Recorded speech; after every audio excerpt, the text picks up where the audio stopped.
The Appalachian town of Briar Hollow learned long ago that silence was safer than answers. When the two girls vanished, the forest swallowed the sound of their screams so completely that even memory struggled to hold on to them. Search parties combed the hills for weeks, calling names that echoed back wrong, stretched thin, as if the woods were practicing how to speak in human voices.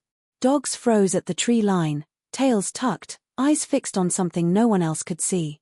Then the rain came, heavy and relentless, erasing footprints, washing guilt into the soil, and teaching the town how to forget. 18 years later, forgetting became impossible. They walked out of the forest just before dawn, barefoot and clean, hair neatly braided the way their mothers used to do before school. Not a wrinkle marked their faces. Not a second seemed to have passed. They stood at the roadside as if waiting for a bus that no longer ran, eyes scanning the hills behind them with something close to reverence or fear. A passing truck nearly swerved off the road when the driver recognized them not as women, but as children who had never grown up. News spread faster than the mist.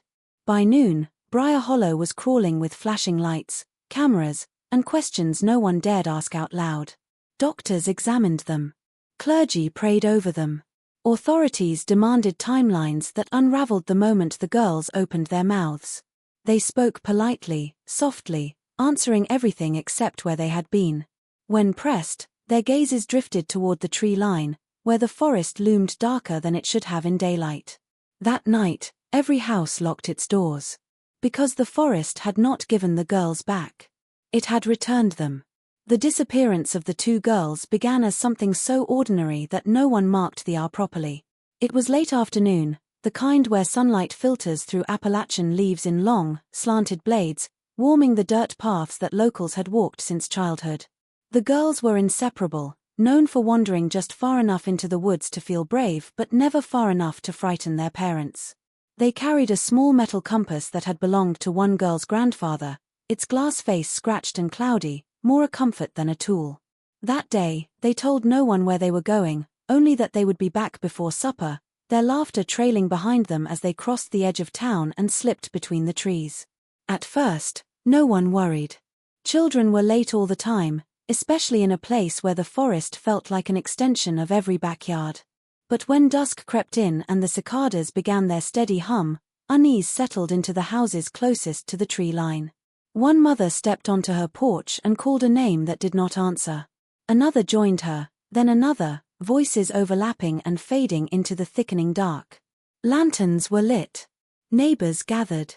Someone ran toward the woods, stopping only when the forest swallowed the beam of his flashlight whole.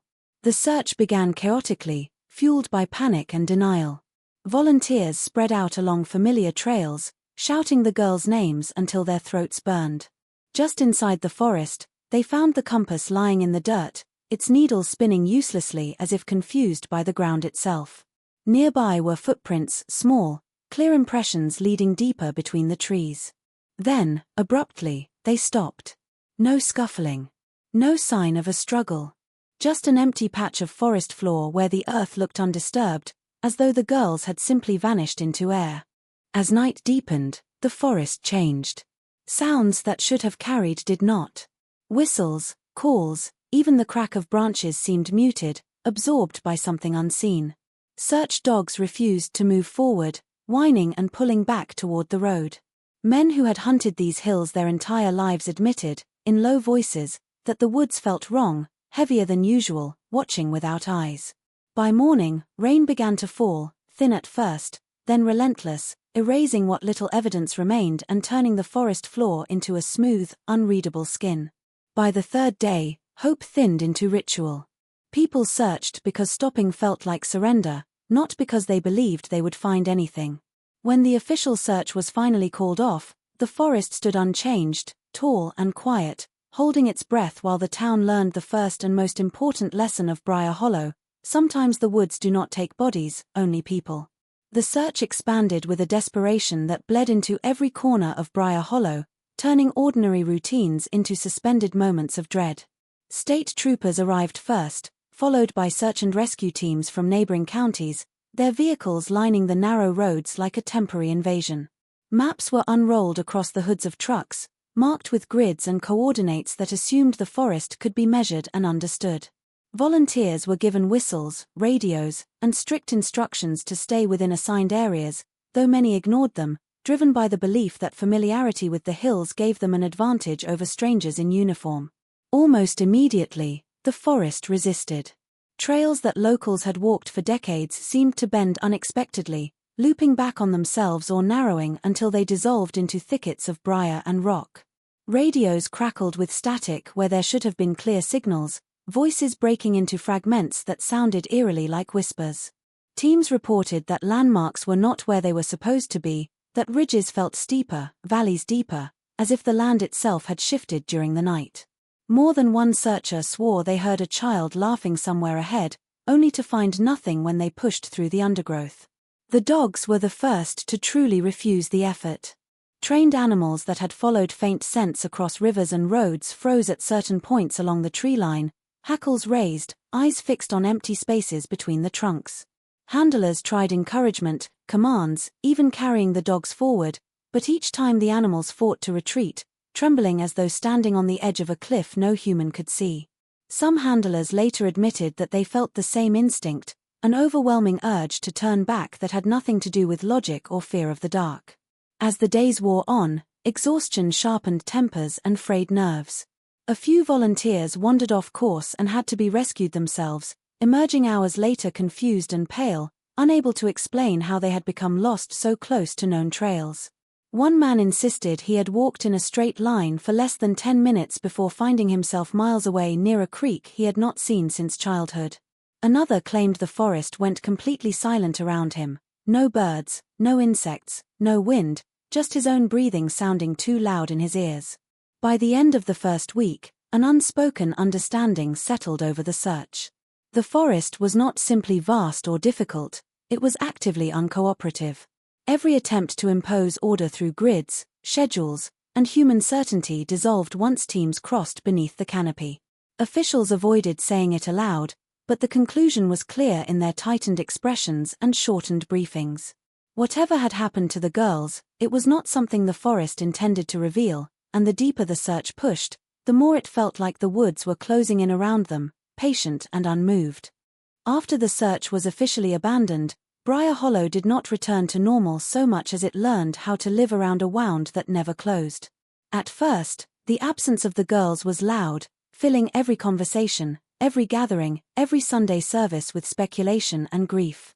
Their names were spoken constantly, as if repetition alone could pull them back from wherever they had gone. Flyers remained tacked to telephone poles long after the ink faded, curling at the corners, their smiling faces bleaching into pale ghosts under the sun. But time, relentless and uncaring, began to sand down the sharpest edges of loss. As years passed, the talk thinned. New families moved in who had never known the girls, never stood at the edge of the forest calling into the dark. For them, the story was already a legend, something half real, half exaggerated, shared in lowered voices when the conversation turned to the woods. Longtime residents noticed how often sentences trailed off when the topic arose, how quickly someone would change the subject or suddenly remember an errand that needed doing. The town did not decide together to stop speaking about the disappearance, it simply happened, like a collective breath held too long. Children were warned without explanation. They were told not to wander too far, not to follow strange sounds, not to cross certain paths after dusk. Parents did not mention the girls by name, only gesturing toward the tree line with expressions that carried more fear than words ever could. The forest itself became something to respect from a distance, no longer a playground but not quite an enemy either. Hunters avoided certain areas. Hikers learned which trails ended abruptly and did not ask why. Everyone knew where the invisible borders were, even if no one could have drawn them on a map. Anniversaries came and went with quiet discomfort. On the 10th year, a small memorial was proposed and then quietly abandoned when no one volunteered to organize it.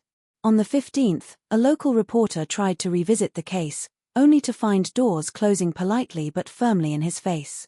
People claimed they could not remember details, that so much time had passed, that there was nothing new to say. In truth, remembering felt dangerous, like tugging at something buried that might not want to stay hidden. The forest remained, unchanged and unbothered, growing thicker at its edges, reclaiming paths that once led somewhere familiar. It watched as Briar Hollow aged and adapted, as silence settled into the spaces where questions used to live. What began as grief slowly hardened into taboo, an unspoken agreement that some things were better left untouched. In forgetting, the town found a fragile kind of peace, unaware that the story was not finished, only waiting, patient as roots beneath the soil. The morning they returned did not announce itself with thunder or omens, which somehow made it worse. Dawn broke softly over Briar Hollow, mist lifting from the hollows in slow, ghostly ribbons, the forest standing dark and dense against a paling sky. A delivery driver on the old mountain road was the first to see them, standing side by side near the rusted guardrail where the asphalt began to crack.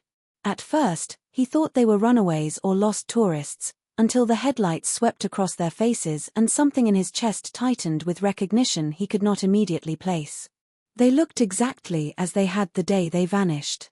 The same height, the same smooth skin untouched by age, the same expressions that belonged to childhood rather than adulthood. Their clothes were clean but old-fashioned, faded as if washed too many times in the same stream. They were barefoot, their feet unscarred despite the gravel and thorns that lined the roadside. Neither girl appeared cold, though the morning air was sharp enough to raise gooseflesh on the driver's arms as he stepped out of his truck. When he asked if they needed help, they nodded in unison, movements precise and practiced, and gave their names without hesitation. Hearing those names spoken aloud after so many years sent a shock through the man so strong he had to sit down on the edge of the road. He called it in with shaking hands, struggling to explain what he was seeing without sounding unhinged. Within minutes, the stillness of Briar Hollow shattered as sirens echoed through the hills, racing toward the forest edge everyone had learned to avoid. People gathered at a distance, drawn by disbelief more than hope. Parents who were now grandparents stared openly, hands covering mouths, eyes filling with tears that made no sense to them. The girls' families arrived last, pushed through the crowd, and froze as if time itself had stopped. What should have been a reunion dissolved into something far more unsettling. There were no cries of relief, no rush of embraces. The girls stood calmly, allowing themselves to be touched, studied, held, but their eyes kept drifting back toward the trees, as if listening for something calling them home. Questions poured in from every direction, but answers did not follow. The girls spoke politely, thanking people for their concern, asking for water, asking what year it was.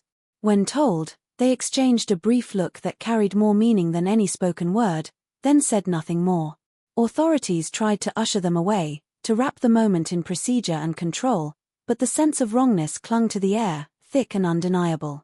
As the sun rose higher, burning away the mist, one detail became impossible to ignore. Not a single leaf stirred in the forest behind them. No birds called. No insects hummed. It was as if the woods were holding perfectly still, watching the girls who had finally stepped back out of its shadows, waiting to see what would happen next. The examinations began within hours, conducted under harsh lights that made the girls' pale faces seem almost luminous. Doctors worked with the quiet efficiency of professionals trained to set aside disbelief, yet it crept into every movement, every exchanged glance. Basic checks came first: heart rate, blood pressure, reflexes. Everything fell within normal ranges, not just normal, but remarkably healthy. There were no signs of dehydration, no muscle atrophy, no evidence of prolonged exposure to the elements. For two people missing nearly 2 decades, their bodies told a story that time had barely touched them at all. Blood tests deepened the unease. Nutrient levels were balanced, immune systems strong, as though the girls had eaten regularly and well, despite offering no explanation of how.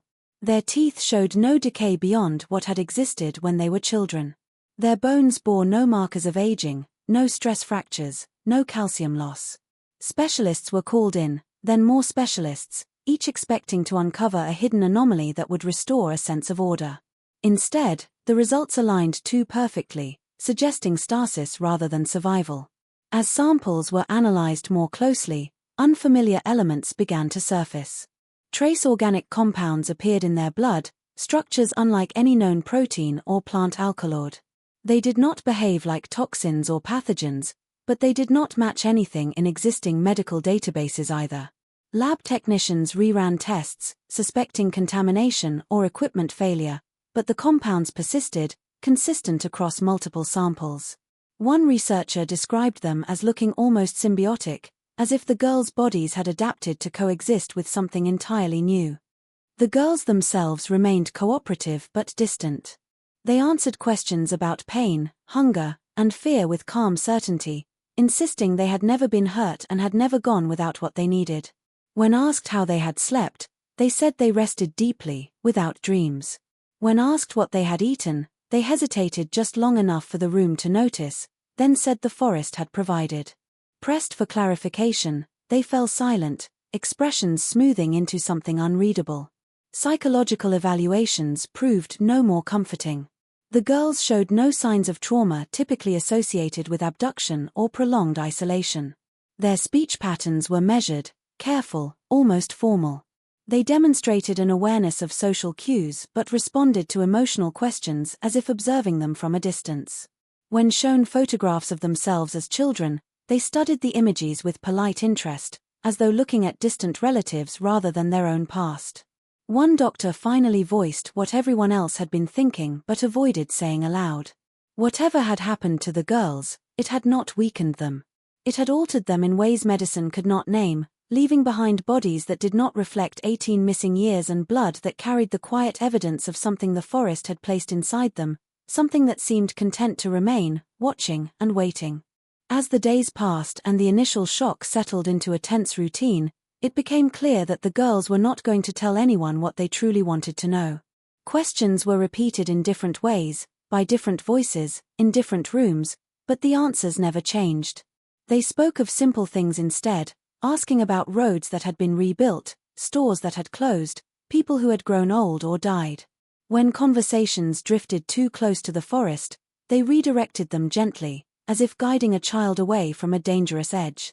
The refusal was not defiant or fearful, it was calm, deliberate, and absolute. Only once did they break that pattern, and even then, it was not a confession. Late one evening, when the hallway outside their room had grown quiet and the lights were dimmed, one of the girls asked a nurse what time the sun set in Briar Hollow. When told, she nodded slowly and said that no one should be in the woods after dusk, her voice low but certain. The other girl added that it was important, that people needed to listen, and then they said nothing more. The warning spread quickly, whispered from staff to families to neighbors, growing heavier with each retelling. Their behavior outside questioning was equally unsettling. They slept little, sitting upright in their beds for hours, eyes open, as if listening to something far away. They flinched at sudden noises from outside, especially when the wind rose and the trees began to move. When allowed brief walks under supervision, they slowed near windows that faced the forest, attention fixed on the shifting shadows beyond the glass. More than once, they pressed their palms flat against the pane, brows furrowing with an expression that was not fear but concern. People began to notice how carefully the girls chose their words. They avoided past tense when referring to the forest, speaking of it as if it were still actively involved in their lives. When asked if they felt safe now, they exchanged looks before answering yes, but the pause suggested a condition that went unspoken. A counselor attempted to encourage them to talk through art, offering paper and crayons, only to have them quietly set aside anything colored green or brown. The town listened to the warning with a mixture of skepticism and dread. Some dismissed it as trauma expressing itself through superstition, a relic of Appalachian folklore resurfacing under stress. Others, especially those who had participated in the original search, felt a cold recognition settle in their bones. They remembered how the forest had gone silent, how it had refused to give anything back. Hearing the warning spoken aloud felt less like advice and more like instruction, as if the girls were repeating rules they had learned somewhere else. Each night after sunset, Briar Hollow grew quieter than it ever had before. Doors were locked earlier. Porch lights stayed on until morning. No one said why, but everyone understood that the girls' silence was not empty. It was full of something restrained, something waiting just beyond the trees, patient enough to let fear do the work for it. The changes in the forest did not announce themselves all at once. At first, they were small enough to dismiss, strange enough to be laughed off in nervous conversations that ended too quickly. Hunters returned early from trips, complaining of an unease they could not explain. A hiker swore a stand of trees had not been there the week before, their trunks clustered too tightly, bark slick and dark as if wet despite the dry weather. Someone found sap oozing from a split in an oak, thicker and darker than usual, staining the ground in a way that looked uncomfortably like blood. Animals began behaving in ways that unsettled even those accustomed to the rhythms of the hills. Deer were seen standing perfectly still in open fields at dusk, heads turned toward the forest, eyes reflecting light long after they should have bolted. Dogs refused to go outside at night, flattening themselves against doors and whining when owners tried to coax them onto porches. One farmer reported finding a line of birds perched along his fence at dawn, facing the woods in absolute silence, wings tucked, unmoving, as if waiting for instruction. Then there were the voices. It started with isolated incidents, easy to blame on imagination or wind. A woman heard her late husband calling her name from the tree line while she hung laundry, the sound so clear it made her drop the basket and run inside. A teenager swore he heard his younger sister laughing behind him on a trail, though she was at home miles away. The voices never sounded wrong at first. They carried the exact tone, cadence, and warmth of the people being mimicked, which made ignoring them far more difficult than believing in them. The girls noticed all of it. They grew more withdrawn as reports accumulated, their expressions tightening whenever someone mentioned the woods. When pressed, they offered only the same warning, repeated with quiet urgency, insisting that no one should answer if they heard something familiar calling from the trees. They spoke as if this were not a new development but an expected one, a progression they had seen before. That certainty frightened people more than the events themselves. As days passed, the forest seemed to edge closer, its boundary less defined than it had ever been. Vines crept across fences that had stood clear for decades. Moss thickened overnight on rocks and walls. Paths once kept open by foot traffic narrowed and darkened, the canopy knitting itself together overhead.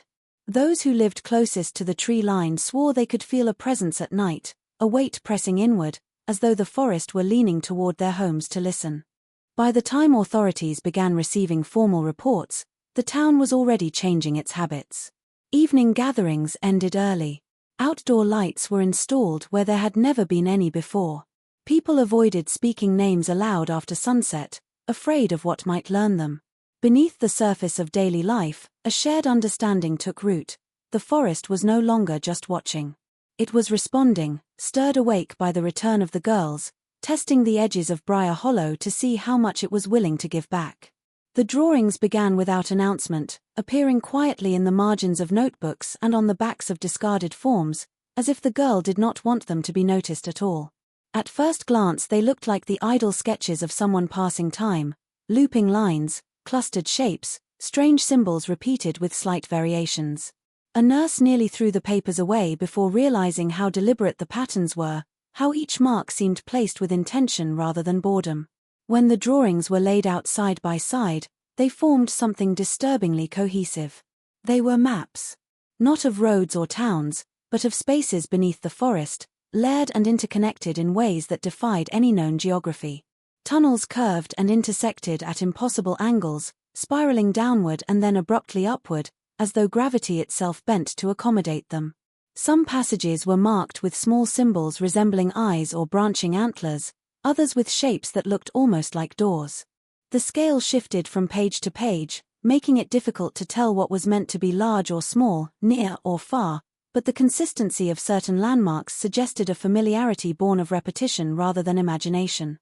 When asked about the drawings, the girl hesitated, pencil hovering just above the paper. She said they were places she remembered, though the word remembered seemed insufficient, chosen only after a long pause. She could not explain how she knew which tunnel led where, only that the paths felt correct, like muscle memory guiding her hand. Attempts to compare the drawings to known cave systems failed. Geologists consulted by the county found no matches, no indications that such an extensive network could exist beneath that stretch of Appalachia without detection. The symbols proved even more troubling. Some resembled ancient markings found in disparate cultures, others did not resemble anything at all, composed of curves and angles that made the eyes slide away when studied too long. The girl refused to name them, saying only that they were not written so much as grown, appearing where they were needed. In one corner of a page, she drew a shape that looked like a tree turned inside out, roots stretching upward, branches burrowing into darkness. When asked what it represented, she tore the page out and folded it until the image disappeared. As the drawings accumulated, so did the sense that they were not merely records but instructions. Certain paths were traced over repeatedly, darkened by pressure, while others were crossed out with quick, violent strokes. Red arrows appeared, pointing away from areas circled in heavy lines. The girl worked on them mostly at night, sitting upright in bed, movements precise and focused, as if responding to something unfolding beyond the walls of the room. Those who studied the maps began to notice a pattern emerging near the edges, where tunnels narrowed and symbols clustered. The shapes formed something almost like a boundary, a threshold marked again and again as dangerous. When asked why those areas were avoided, the girl's voice dropped to a whisper. She said that was where the forest listened most closely, where it learned how to follow. After that, she stopped drawing altogether, as though finishing the maps had completed something she could not undo. It happened slowly, almost imperceptibly at first, the way a shadow stretches across a room as the sun sinks. The second girl, who had remained quieter and more watchful than the other, began slipping from the routines that had been established to keep her safe. She lingered longer by windows that faced the forest, her fingers brushing the glass as if testing its resistance. She walked the halls at night, barefoot and silent, pausing outside doors where she could feel the pulse of the wind through the walls. When questioned, she offered no explanation, only small smiles that suggested she understood more than she would ever say. One evening, she requested permission to take a brief walk under the watch of a single guard, insisting that it was necessary. Despite unease, the request was granted. She walked toward the forest with a calm that unsettled everyone who watched, each step deliberate, measured. When the guard called her back, she stopped mid-step, turned her head slightly, and in that instant the forest seemed to breathe, a faint rustle that no one else could detect. She said nothing, and the guard, suddenly aware of the weight pressing down from the trees, let her go. After that, her nightly excursions became longer, more purposeful. She moved through the town almost invisibly, avoiding streetlights, her presence known only by the faint echo of her footsteps or the soft rustle of underbrush where she skirted the forest edge. Locals noticed things disappearing along the paths she took, a loose tool, a hat left on a fence, small objects that seemed trivial but carried a sense of loss once gone. Animals avoided her presence, dogs flattening to the ground, birds flitting silently from branches. Then, on a night heavy with fog, she walked past the last house on the edge of Briar Hollow without pause, past the streetlights that flickered as if recognizing her passage, and entered the forest. No one stopped her, though some reached out instinctively. She did not turn back, did not hesitate. The woods seemed to fold around her, accepting her presence as if she had never left. Her hair caught the dim light of the moon, swinging in time with her steps, and the sound of her breathing vanished within the trees. Those who witnessed it swore the forest had opened, a path forming before her that dissolved behind her, erasing her trail as if she had never walked at all. The next morning, searchers combed the area, but there was nothing to find. No footprints, no disturbed leaves, no indication she had passed through. The other girl, left behind, did not cry or call her name. Instead, she stood at the edge of the clearing, staring into the dense shadows with an expression that mixed anticipation and resignation. When pressed about where her companion had gone, she whispered only that it was where she was meant to be, where the forest had called her, and that she might return someday, or perhaps not. The town, once again, fell silent, learning in that moment that the forest did not take it chose, and it had chosen again. The remaining girl grew quieter after her companion vanished, her movements slower, her gaze fixed more often on the trees beyond the edge of town. At first, the town interpreted it as grief, the natural response to losing someone again after 18 years of fear and uncertainty. But those who watched closely noticed something else, a steady, almost imperceptible tension in her posture, the way her fingers twitched when the wind stirred through the branches, the way her eyes followed shadows that others could not see. She was listening, not just for sound, but for something else entirely, something woven into the very pulse of the forest. Eventually, she began to speak, though her words were measured, careful, and dripping with a kind of knowledge that unsettled even the most skeptical townspeople. She described the forest not as a place but as an entity, alive in ways that human senses struggled to perceive. It had rules, patterns, and intentions, she said, and it did not act out of malice or kindness, it acted because it was aware, patient, and persistent. It had not taken the girls. It had trained them, observed them, allowed them to grow and adapt in a realm that existed alongside the one everyone else called reality. Her voice trembled at moments, but never from fear. Instead, it was reverence tinged with caution. She spoke of the tunnels, the symbols, and the strange energies that pulsed beneath the trees. She described lessons that were impossible to summarize, knowledge that blurred the boundary between survival and transformation. She explained that the forest was selective, that it had returned one of them as a messenger and allowed the other to choose its path freely. Each girl had been shaped in a manner the town could neither understand nor replicate, and the forest waited, always waiting, for those who would follow its silent summons. As she spoke, the air in the room seemed heavier, as if the forest itself were listening. The town felt the weight of every word, the suggestion that their understanding of nature, time, and reality was incomplete. She warned that the forest did not forget, and it did not forgive. Any who ventured too far, who ignored its subtle signals, would encounter it in a way that left no record of their passage, just as it had with her companion. Her stories were not anecdotes, they were instructions disguised as recollections, a guide for living near something that could not be controlled. In her final revelation, she described a force within the forest that was neither spirit nor animal, but a consciousness that adapted, grew, and observed. It taught lessons the girls had internalized silently and returned them to the edge of the world they had left behind, changed in ways the town could never measure. It was patient, meticulous, and insatiable in its curiosity. Her words carried an unmistakable weight, one that drew the town to understand that the forest did not need anyone's permission. It had claimed the girls not to harm them, but to test them, to teach them, and now it had set its attention back on the world beyond its shadows, waiting for those who might follow, willingly or not, into the dark that had once kept them hidden.